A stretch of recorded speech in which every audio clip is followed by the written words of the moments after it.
Friends, இன்றைக்கி நம்ம sweet potato, அதாவது சக்கரவள்ளி கிழங்குல ஒரு டிஷ்ஷு செய்ய போகிறோம். இது வந்து நேபாளில் ரொம்ப ஃபேமஸ். வயலல் நேபாளி ஆலு சுக்கானி, இதுதான் இதோட நேமு நேபாளியில். ஸோ இதை வந்து ஃபஸ்ட்டு இதை கழுவி கட் பண்ணி இதை ஒரு 3 விசில் வச்சு எடுத்துக்கலாம். பார்க்கலாம். நம்ம வயலல் நேபாளி ஆலு சுக்கானி நம்ம ரெசிபி பார்த்தோம். அதுக்கு சக்கரவள்ளி கிழங்க கட் பண்ணி வேக வச்சு 3 விசில் வச்சு தோல் வச்சு கட் பண்ணி வச்சுருக்கோம். இப்போ ஒரு பேனில் வெள்ளை எள்ளு 1 ஸ்பூன் போட்டுக்கலாம். இதையும் 1 ஸ்பூன் சீரகத்தையும் வறுத்து எடுத்துக்கலாம். வறுத்து எடுத்து இந்த மாதிரி கொரன்னு அரைச்சி வச்சுக்கலாம். அப்புறம் 1 கப்பு தயிர் எடுத்துக்கலாம். அதை ஒரு பவுலில் ஊற்றிக்கலாம். இப்போ நம்ம தூள் பண்ணி வச்சுருக்க இந்த சீரகமும் வெள்ளை எள்ளும் தூளும் போட்டுக்கலாம். சியூமின் செசமி சீட்ஸ் ரெண்டுத்தையும் கொரன்னு அரைச்சிக்கலாம். வறுத்துட்டு கொரன்னு அரைச்சி வச்சிருக்கேன். இப்போ ஒரு ஆனியனை நல்லா ஸ்லைஸாக மெல்லிஸாக அரைஞ்சி வச்சிருக்கேன், அதை போட்டுக்கலாம். கொத்தமல்லி கோரியாண்டர் கொஞ்சம் போட்டுக்கலாம். 1 ஸ்பூன் ரெட் சில்லி பவுடர், 1/4 ஸ்பூனுக்கு கம்மியான மஞ்சத்தூள்,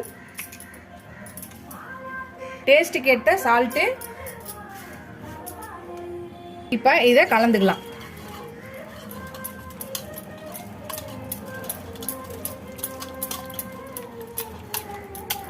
இப்போ நம்ம கட் பண்ணி வச்சிருக்க வேக வச்சு தோல் உரிச்சு கட் பண்ணி வச்சிருக்க ஸ்வீட் பொட்டேட்டோ சக்கரவள்ளி கிழங்கையும் சேர்த்து மிக்ஸ் பண்ணிக்கலாம்.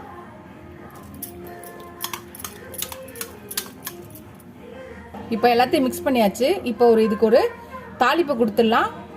இப்போ ஒரு சின்ன பேன்ல ஒரு ஸ்பூன் எண்ணெய் ஊற்றிருக்கேன். அதில் ஒரு பச்சை மிளகாவை அரிஞ்சு போட்டுக்கிறேன்.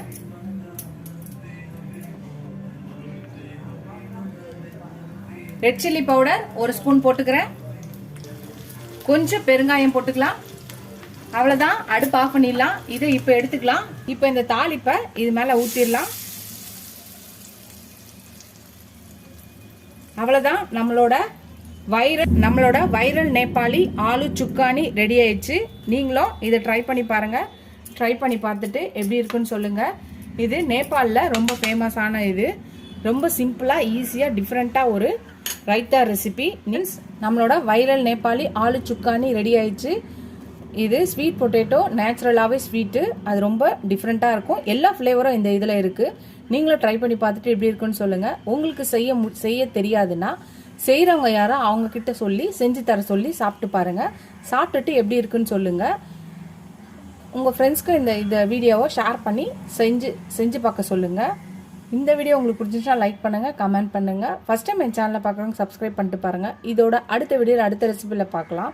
நீங்கள் எவ்வளோக்கு சப்ஸ்கிரைப் பண்ணி லைக் பண்ணி கமெண்ட் பண்ணுறீங்களோ அவ்வளோக்கு எவ்வளோ என்கரேஜிங்காக இருக்கும், சப்போர்ட்டிங்காக இருக்கும், ஹெல்ப்ஃபுல்லாக இருக்கும்.